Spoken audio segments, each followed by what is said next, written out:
నమస్కారం ETV news కి స్వాగతం. ముందుగా ముఖ్యాంశాలు. తెలంగాణ విద్యా వ్యవస్థలో విప్లవాత్మక సంస్కరణలు. ప్లే స్కూళ్ల తరహాలో అంగన్వాడీలను తీర్చిదిద్దుతామన్న సీఎం రేవంత్. పెట్టుబడుల ఆకర్షణపై దృష్టి పెట్టిన తెలంగాణ సర్కార్. ఆగస్టు 3 నుంచి 14 వరకు అమెరికా, దక్షిణ కొరియాల్లో పర్యటించనున్న సీఎం. రైతు భరోసాపై కర్షకుల అభిప్రాయాలకు పెద్దపీట. అసెంబ్లీలో ఒక రోజంతా చర్చిస్తామన్న మంత్రి తుమ్మల. తరువాతే విధాన నిర్ణయం. ఉభయ గోదావరి జిల్లాలను వణికిస్తోన్న వాయుగుండం. పలుచోట్ల కాలువలకు గండ్లు. వేలాది హెక్టార్లలో వరి పంట నీట మునక. వికసిత ఆంధ్రప్రదేశ్ 2047 కోసం విజన్ డాక్యుమెంట్. సంపద సృష్టికి దోహదపడే పాలసీలకు ప్రాధాన్యమిస్తామన్న చంద్రబాబు. బంగ్లాదేశ్లో తారాస్థాయికి రిజర్వేషన్ల వ్యతిరేక ఆందోళనలు. 100 దాటిన మృతులు. దేశంలో కర్ఫ్యూ విధించిన హసీనా సర్కార్. అధ్యక్ష ఎన్నికల బరి నుంచి వైదొలిగే యోచనలో జో బైడెన్. కమలా హ్యారిస్కు విజయ అవకాశాలు ఎక్కువనే అభిప్రాయంలో డెమోక్రాట్లు.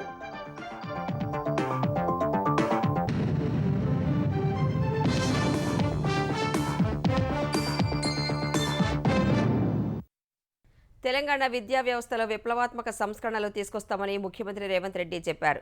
త్వరలోనే విద్యా కమిషన్ ఏర్పాటు చేయనున్నట్లు వెల్లడించారు. ప్రీ స్కూల్స్, సెమీ రెసిడెన్షియల్ పాఠశాలల విధానం అమలు చేసే ఆలోచన ఉన్నట్లు పేర్కొన్నారు.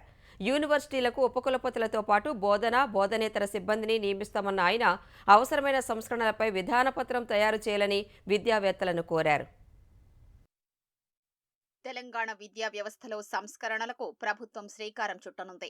ఈ మేరకు త్వరలోనే విద్యా కమిషన్ ఏర్పాటు చేయనున్నట్లు సీఎం రేవంత్ రెడ్డి వెల్లడించారు. అంగన్వాడీల నుంచి విశ్వవిద్యాలయాల వరకు నాణ్యమైన విద్యా బోధన, నైపుణ్య శిక్షణ, ఉపాధి కల్పనకు తమ ప్రభుత్వం కట్టుబడి ఉందని స్పష్టం చేశారు. రాష్ట్రంలో విద్యా వ్యవస్థ బలోపేతానికి అవసరమైన చర్యలపై సచివాలయంలో పలువురు విద్యావేత్తలు, నిపుణులతో నిర్వహించిన సమావేశంలో సీఎం సహా ఉప ముఖ్యమంత్రి భట్టి విక్రమార్క, ప్రభుత్వ సలహాదారు కె కేశవరావు, ఉన్నతాధికారులు పాల్గొన్నారు. పాఠశాలల బలోపేతమే లక్ష్యంగా 11,000కు పైగా ఉపాధ్యాయ నియామకాలకు నోటిఫికేషన్, టెట్ నిర్వహణ చేపట్టగా ఇక నుంచి ఏడాదికి 2 సార్లు జరపాలని నిర్ణయించినట్లు సీఎం వారికి తెలిపారు. బడులు తెరిచిన రోజే పిల్లలకు యూనిఫామ్లు, పాఠ్యపుస్తకాల అందజేత, అమ్మ ఆదర్శ పాఠశాల కమిటీల ద్వారా మౌలిక వసతుల కల్పన చేపట్టినట్లు వివరించారు. ప్రభుత్వ విద్యా వ్యవస్థ బలోపేతానికి మరిన్ని సూచనలు ఇవ్వాలని ముఖ్యమంత్రి కోరారు. ప్రస్తుత వ్యవస్థలో లోపాలు, సమస్యల్ని సీఎంకు వివరించిన విద్యావేత్తలు అంగన్వాడీల్లో కార్యకర్తలకు బోధించే నైపుణ్యం ఉండడం లేదని, సరైన వసతులు లేవని చెప్పారు. అంగన్వాడీల్ని ప్రీ స్కూల్స్ గా మార్చి వాలంటీర్లను నియమించి వారికి పూర్వ ప్రాథమిక విద్యా బోధనకు అవసరమైన శిక్షణ ఇచ్చే ఆలోచనలో ఉన్నట్లు రేవంత్ రెడ్డి తెలిపారు. 3వ తరగతి వరకు ప్రీ స్కూల్లో బోధించి 4 నుంచి 12వ తరగతి వరకు సెమీ రెసిడెన్షియల్ స్కూళ్ల ఏర్పాటుకు ప్రణాళికలు రూపొందిస్తున్నట్లు వెల్లడించారు. సెమీ రెసిడెన్షియల్ స్కూళ్లకు వెళ్లేందుకు విద్యార్థులకు ఉచిత రవాణా సదుపాయం కల్పించాలని అనుకుంటున్నట్లు తెలిపారు.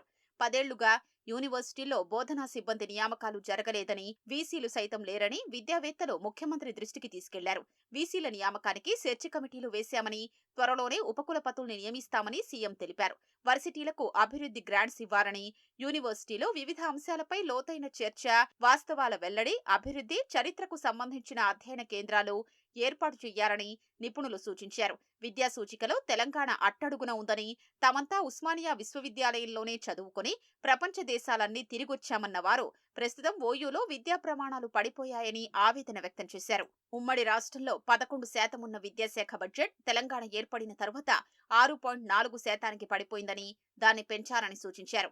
తాను, భట్టి కూడా ప్రభుత్వ బడుల్లోనే చదువుకున్నామన్న రేవంత్ ఖచ్చితంగా ప్రభుత్వ విద్యా వ్యవస్థ బలోపేతానికి బడ్జెట్ పెంచుతామని హామీ ఇచ్చారని సమావేశం తర్వాత నిపుణులు చెప్పారు. దేశంలో అనేక రాష్ట్రాలు 15 నుంచి 28% వరకు బడ్జెట్ విద్యకి సంబంధించిన కేటాయింపులు చేస్తున్నారు. సో ఒక్క తెలంగాణ రాష్ట్రం మాత్రమే సింగిల్ డిజిట్ 7% దగ్గర ఆగిపోయాం మనము. సో 15% తప్పకుండా విద్యకు కేటాయించాలనే ఉద్దేశంతో మేము అది స్ట్రాంగ్ రికమెండ్ చేశాము. Finance minister, deputy chief minister గారు, ముఖ్యమంత్రి గారు ఇద్దరు కూడా సానుకూలంగా వారు రెస్పాండ్ అయ్యారు. సో ఒక తరగతికి ఒక టీచర్ ఉండాలి, ఒక తరగతికి ఒక గది ఉండాలి. ఒక స్కూల్ అంటే 45 అంశాలు ఉంటవి. సో ఈ అంశాలన్నింటినీ కూడా చర్చించడం జరిగింది. స్కూల్ పర్ఫార్మెన్స్ ఎలా ఉంది అనేది ఇవన్నీ పర్ఫార్మెన్స్ ఇండెక్స్ల ద్వారా పర్ఫార్మెన్స్ ర్యాంకింగ్ ఇవ్వాలని చెప్పేసి రిక్వెస్ట్ చేయడం జరిగింది. అట్లాగే ఎంఈఓలని డిఓలను కూడా స్ట్రెంథెన్ చేయాలని చెప్పేసి అడగడం జరిగింది. తల్లిదండ్రుల కమిటీస్ని కాన్స్టిట్యూట్ చేయాలని చెప్పేసి మేము గట్టిగా చెప్పడం జరిగింది. అలాగే ఈ అంశాలకు సంబంధించి డీటెయిల్గా ఒక పాలసీ డాక్యుమెంట్ తయారు చేయమని చెప్పేసి మమ్మల్ని రిక్వెస్ట్ చేయడం జరిగింది. సో అది తయారు చేసి మేము అతి తొందరలో ప్రభుత్వానికి ఇస్తాం. విద్యా వ్యవస్థ బలోపేతానికి ఇప్పటికే మంత్రులు శ్రీధర్ బాబు, సీతక్క, పొన్నం ప్రభాకర్ తో కేబినెట్ సబ్ కమిటీ ఏర్పాటు చేసినట్లు సీఎం తెలిపారు. విద్యా వ్యవస్థలో అవసరమైన మార్పులపై విధాన పత్రం రూపొందిస్తే దానిపై చర్చించి నిర్ణయం తీసుకుంటామని సీఎం చెప్పారు. ఆయా అంశాలపై కేబినెట్ సబ్ కమిటీతోనూ చర్చించారని వారికి సూచించారు. విద్యా వ్యవస్థ బలోపేతానికి ప్రపంచ బ్యాంకు, ఏషియన్ డెవలప్మెంట్ బ్యాంకు అతి తక్కువ వడ్డీకి దీర్ఘకాలిక రుణాలు ఇస్తాయని విద్యావేత్తలు చెప్పగా పరిశీలిస్తామని రేవంత్ రెడ్డి హామీ ఇచ్చారు.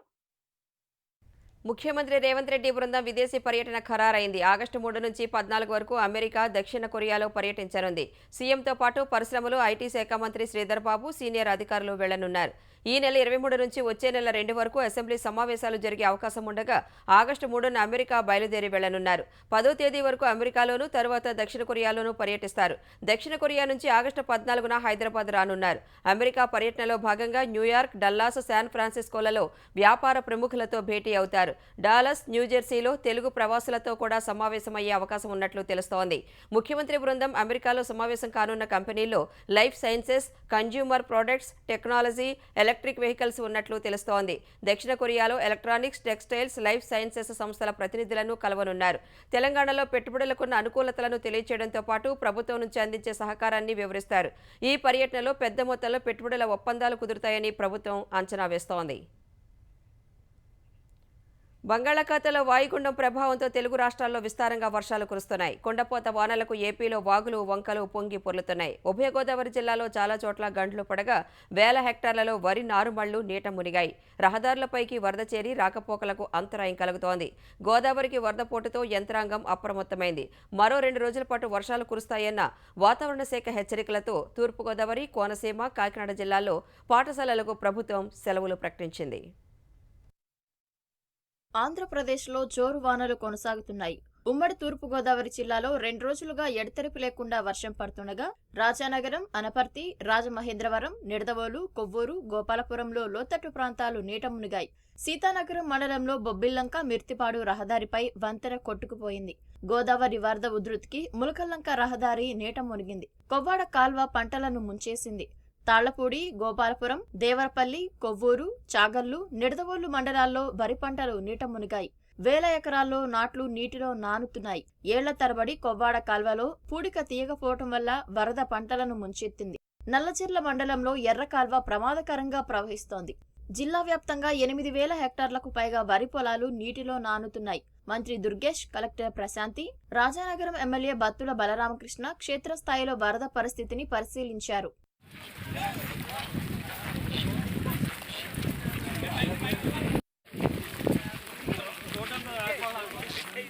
కోనసీమ జిల్లాలోనూ వర్షాలు పంటలను ముంచాయి. మండపేట, కొత్తపేట, పి గన్నవరం, రాజోలు, అమలాపురం, ముమ్మిడివరం, రామచంద్రపురం నియోజకవర్గాల్లో జోరువానలు కురుస్తున్నాయి.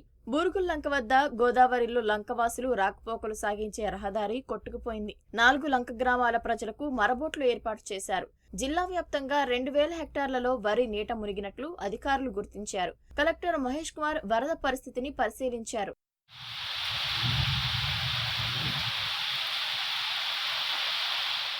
కాకినాడ జిల్లాలోనూ వానలకు లోతట్టు ప్రాంతాల్లో వరి పంట నీట మునిగింది. అనకాపల్లి జిల్లా రావికమతం మండలం కళ్యాణపులోబా జలాశయం ప్రమాద స్థాయికి చేరగా అధికారులు లోతట్టు ప్రాంతాల ప్రజలను అప్రమత్తం చేశారు.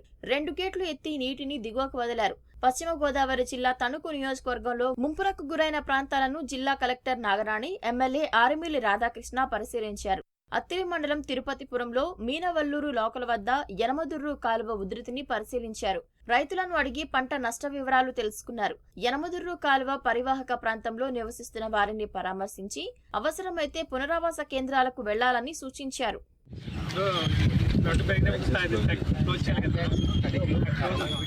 ఏలూరు జిల్లాలో ముంపు గ్రామాల్లో సహాయక చర్యలు అందించేందుకు అధికారులంతా సమన్వయంతో సాగాలని కలెక్టర్ వెట్రిసెల్వి ఆదేశించారు. జంగారెడ్డిగూడెం ఆర్డీఓ కార్యాలయంలో అధికారులతో సమీక్ష నిర్వహించి ముంపు బాధితులకు భోజనం, మంచినీరు అందించాలన్నారు. పునరావాస కేంద్రాలకు బాధితులను తరలించాలన్నారు. అటు ఎగువన కురుస్తున్న వర్షాలతో గోదావరిలోకి వరద ప్రవాహం పెరుగుతోంది. శబరి, సీలేరు పరివాహక ప్రాంతాల నుంచి నదిలోకి భారీగా వరద వస్తోంది. రాజమహేంద్రవరం వద్ద గోదావరి పరవళ్లు తొక్కుతోంది. ధవళేశ్వరం ఆనకట్ట వద్ద 10.8 అడుగుల నీటిమట్టం కొనసాగుతోంది. తూర్పు, మధ్య, పశ్చిమ డెల్టా కాల్వలకు 4700 క్యూసెక్కుల నీటిని వదులుతున్నారు. బ్యారేజ్ 175 గేట్ల ద్వారా సముద్రంలోకి 3.5 లక్షలకు పైగా వరద నీరు విడుదల చేస్తున్నారు. తెలంగాణలోనూ 6 జిల్లాల్లో కుండపోత వర్షాలు కురిశాయి. జయశంకర్ భూపాలపల్లి జిల్లా మహదేవ్పూర్ మండలం పెద్దంపేటలో 20.7, మంచిర్యాల జిల్లా కోటపల్లి మండలం దేవులవాడలో 17.2 సెంటీమీటర్ల వర్షపాతం నమోదైంది. కుమరం భీం, ఆసిఫాబాద్, పెద్దపల్లి, భద్రాద్రి కొత్తగూడెం, నిర్మల్ జిల్లాలో ఏకధాటిగా వర్షం కురిసింది. మంచిర్యాల జిల్లా భీమిని మండలం కడ్జిభీంపూర్లో ప్రధాన రహదారి కోతకు గురై రాకపోకలు నిలిచిపోయాయి. కమలాపూర్ ప్రాజెక్టు ఎడమ కాలువ కోతకు గురై నీరు పోతోంది. ములుగు జిల్లా వెంకటాపురం మండలం తానిపర్తి సమీపంలోని గోదావరిలో చేపల వేటకు వెళ్లి ఒకరు గల్లంతయ్యారు. ఇవాళ కూడా 5 జిల్లాల్లో అతి నుంచి అత్యంత భారీ వర్షాలు కురిసే సూచనలు ఉన్నాయని వాతావరణ శాఖ హెచ్చరించింది. ఈ మేరకు ఆదిలాబాద్, కుమరంభీం, ఆసిఫాబాద్, మంచిర్యాల, నిర్మల్, పెద్దపల్లి జిల్లాలకు రెడ్ అలర్ట్ జారీ చేసింది. నిజామాబాద్, జగిత్యాల, రాజన్న సిరిసిల్ల, కరీంనగర్, జయశంకర్ భూపాలపల్లి జిల్లాల్లో అతి భారీ వర్షాలు కురుస్తాయని ఆరెంజ్ హెచ్చరికలు జారీ చేసింది. భారీ వర్షాలు కురుస్తాయన్న వాతావరణ శాఖ హెచ్చరికల నేపథ్యంలో కలెక్టర్లు అప్రమత్తంగా ఉండాలని తెలంగాణ ప్రభుత్వ ప్రధాన కార్యదర్శి శాంతికుమారి ఆదేశించారు. జిల్లా కలెక్టర్లతో టెలికాన్ఫరెన్స్ నిర్వహించిన ఆమె ప్రాణ, ఆస్తి నష్టం జరగకుండా ప్రభుత్వ విభాగాలతో కలిసి ముందు జాగ్రత్త చర్యలు తీసుకోవాలని సూచించారు. ప్రధానంగా వాగుల వద్ద బందోబస్తును ఏర్పాటు చేసి ప్రజలు వాటిని దాటకుండా ముందస్తు చర్యలు చేపట్టాలని ఆదేశించారు. కలెక్టరేట్లలో కంట్రోల్ రూమ్లను ఏర్పాటు చేయాలని, పోలీస్ తదితర శాఖల అధికారులతో సమన్వయ సమావేశాలు నిర్వహించాలని తెలిపారు. ఎలాంటి సహాయం కావాలన్నా సచివాలయాన్ని ఏ సమయంలోనైనా సంప్రదించవచ్చని సూచించారు. వికసిత భారత్ కార్యక్రమంలో భాగంగా వికసిత ఆంధ్రప్రదేశ్ 2047 విజన్ డాక్యుమెంట్ సిద్ధం చేయాలని రాష్ట్ర ప్రభుత్వం నిర్ణయించింది. అన్ని రంగాల్లోనూ 15% మేర వృద్ధి రేటు సాధించి తలసరి ఆదాయం రెట్టింపు చేసేందుకు ప్రణాళిక రూపొందించనుంది. ఈ మేరకు నీతి ఆయోగ్ సీఈఓతో సమావేశంలో సీఎం చంద్రబాబు చర్చలు జరిపారు. ఆర్టిఫిషియల్ ఇంటెలిజెన్స్ సాంకేతికతను అందిపుచ్చుకోవడం సహా ఏపీలో ఏఐ యూనివర్సిటీని ఏర్పాటు చేయాలని నిర్ణయించారు. వికసిత్ ఆంధ్రప్రదేశ్ 2047 కోసం విజన్ డాక్యుమెంట్ రూపకల్పనపై రాష్ట్ర ప్రభుత్వం కార్యాచరణ ప్రణాళిక రూపొందించనుంది. ఈ మేరకు సచివాలయంలో నీతి ఆయోగ్ సీఈఓ బీవీఆర్ సుబ్రహ్మణ్యం సంస్థ ప్రతినిధులతో సమావేశమైన సీఎం చంద్రబాబు వికసిత్ భారత్ 2047 కు ప్రణాళిక సిద్ధం చేస్తున్నట్లుగానే వికసిత్ ఆంధ్రప్రదేశ్ 2047 కు విజన్ డాక్యుమెంట్ తయారు చేయడంపై చర్చించారు. రానున్న రోజుల్లో ఆంధ్రప్రదేశ్ అభివృద్ధికి చేపట్టాల్సిన కార్యక్రమాలు, ప్రాజెక్టులపై చర్చించారు. దేశాభివృద్ధిలో తమ వంతు పాత్ర పోషించేందుకు ప్రత్యేక ప్రణాళికతో ఏపీ పనిచేస్తుందని చంద్రబాబు స్పష్టం చేశారు. వినూత్న ఆలోచనతో టెక్నాలజీని ఉపయోగించుకుని పేదరికం లేని సమాజం సాధించారన్నారు. అందుకనుగుణంగా వికసిత్ ఆంధ్రప్రదేశ్ విజన్ 2047 సిద్ధం చేయాలని సూచించారు. జనాభా సమతౌల్యతపై కసరత్తు చేసి ప్రణాళిక సిద్ధం చేయాలన్న సీఎం రానున్న రోజుల్లో ఆర్టిఫిషియల్ ఇంటెలిజెన్స్ తో అన్ని రంగాల్లో విప్లవాత్మక మార్పులు వస్తాయని చెప్పారు. అమరావతి, విశాఖ ఏఐ హబ్స్ గా రూపొందించే విధంగా ప్రణాళికలు సిద్ధం చేయాలని సీఎం చంద్రబాబు సూచించారు. ఏపీలో ఏఐ యూనివర్సిటీ ఏర్పాటు చేయాలనే ఆలోచనతో ఉన్నామన్న ఆయన ప్రతి సామాన్యుడికి ఫలాలు అందేలా రాష్ట్ర స్థాయి నుంచి మండల, కుటుంబ స్థాయి వరకు ప్రణాళికలు రచిస్తామని చెప్పారు. వ్యవసాయ రంగంలో నూతన ఆవిష్కరణల్ని తీసుకురావడం సహా ప్రకృతి వ్యవసాయాన్ని ప్రోత్సహించేలా విధానాలు ఉండాలన్నారు. రాయలసీమలో హార్టికల్చర్ ఆధారిత ఫుడ్ ప్రాసెసింగ్ పరిశ్రమలు వస్తే రైతులు లబ్ధి పొందుతారని చెప్పారు. రాష్ట్ర ప్రగతిలో కీలకమైన విద్యుత్ రంగంలో అనూహ్య మార్పులు వస్తాయన్న ఆయన వాటికనుగుణంగా వ్యవస్థలు, ప్రజల్ని సిద్ధం చెయ్యాలని స్పష్టం చేశారు. 15% వృద్ధి రేటు లక్ష్యంగా ప్రభుత్వం పనిచెయ్యాలన్న ముఖ్యమంత్రి తద్వారా ప్రజల తలసరి ఆదాయం రెట్టింపవుతుందన్నారు. ఇందుకోసం వివిధ రంగాల్లో అమలు చేయాల్సిన ప్రణాళికలు కీలకమని, మానవ వనరుల విషయంలో నైపుణ్యం పెంచేలా చర్యలు తీసుకోవాలని స్పష్టం చేశారు. పాఠశాల స్థాయి నుంచి యూనివర్సిటీ వరకు సిలబస్ రూపొందించారని పేర్కొన్నారు. కొత్త టెక్నాలజీని, అవకాశాల్ని అందిపుచ్చుకునే విధానాలు విజన్ డాక్యుమెంట్లో ఉండాలని సూచించారు. సంపద సృష్టికి దోహదపడే పాలసీలకు ప్రాధాన్యమివ్వాలన్న సీఎం ఐఐటి, ఐఐఎం, ఐఎస్బి వంటి సంస్థలు, మేధావులు, నిపుణులతో చర్చించి డాక్యుమెంట్ సిద్ధం చెయ్యాలన్నారు. మారుమూల గ్రామంలో ఉన్న సామాన్యుడికి కూడా ఫలితాలు అందేలా విజన్ ఉండాలని తెలిపారు. రానున్న రోజుల్లో వికసిత్ ఆంధ్రప్రదేశ్ విజన్ డాక్యుమెంట్ పై మరిన్ని సమాలోచనలు జరిపిన తర్వాత విడుదల చెయ్యాలని అభిప్రాయం వ్యక్తం చేశారు. పార్లమెంటు సమావేశాల్లో అనుసరించాల్సిన వ్యూహంపై ముఖ్యమంత్రి చంద్రబాబు అధ్యక్షతన నేడు తెలుగుదేశం పార్లమెంటరీ పార్టీ సమావేశం జరగనుంది. ఈ నెల 22 నుంచి జరగనున్న పార్లమెంటు సమావేశాల్లో అనుసరించాల్సిన వ్యూహాలు, ప్రస్తావించే అంశాలపై చర్చించనున్నారు. ఈ సమావేశానికి రాష్ట్ర మంత్రులను ఆహ్వానించారు. కేంద్రంలో వివిధ శాఖల నుంచి తెచ్చుకోవాల్సిన నిధులు, వివిధ కేంద్ర పథకాల ద్వారా ఏపీకి మరింత ప్రయోజనం పొందేందుకు చేయాల్సిన కృషి, అమరావతి, పోలవరం వంటి ప్రాజెక్టులకు కేంద్ర సాయం వంటి అంశాలపై విస్తృత సమన్వయం కోసం ఎంపీలతో పాటు మంత్రులను సమావేశానికి పిలిచారు. కేంద్ర ప్రభుత్వంతో సమన్వయం కోసం ఒక్కో ఎంపీకి ఇప్పటికే కొన్ని శాఖల చొప్పున బాధ్యతలు అప్పగించారు. ఇప్పుడు మంత్రుల్ని కూడా వారికి జత చేయనున్నారు.